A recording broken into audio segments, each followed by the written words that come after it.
Оваа прва конститутивна седница на Советот на град Скопје е чин каде што испраќаме силна порака дека демократијата живее преку одговорноста, соработката и визијата за подобро Скопје. Овој совет, избран со доверба од граѓаните, има историска задача да го насочи Скопје кон стабилен, функционален и одржлив развој, да покажеме дека кога политиката ќе ги стави интересите на граѓаните пред се, резултатите се видливи, конкретни и трајни.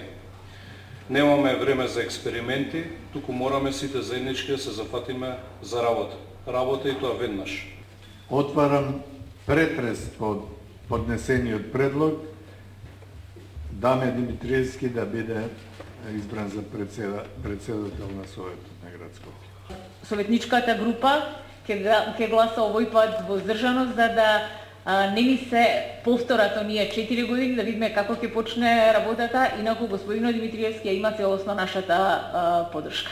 Добиваме предлог, што би рекол нашиот народ, човек што ќе пали и ќе гаси, со оглед во градското собрание, со оглед на тоа дека доаѓа од фирма која што се палеше и се гасеше, до душа Дрисла многу поуспешно се палеше отколку што се гасеше, меѓутоа не се. Јас ќе се иземам од советничката група на СДСМ и ќе гласам против. И на оваа конститутивна седница сме сведоци на политиките на СДСМ денес во случај. Прво го поддржуваат председателот, потоа не го поддржуваат. Ние го поддржуваме, ама ќе гласаме воздржано. Потоа излага еден каде што се изема и вели дека ќе гласа против. Се уште не почнат советот со работа, почитуваниот советник од СДСМ изнесува квалификации за нашиот предлог, професорот Даме Димитровски, несоодветни, неточни, прво и основно, и на крајот, ако веќе изнесуваш такви квалификации и кажуваш дека ќе гласаш против, добро ќе беше да имавте ваш предлог.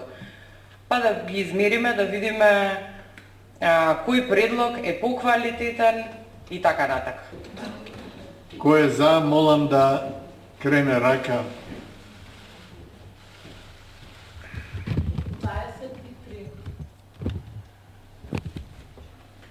23 за. Констатирам дека предлогот Даме Димитриевски да биде избран за председател на Советот на град Скопје го доби потребното мнозинство.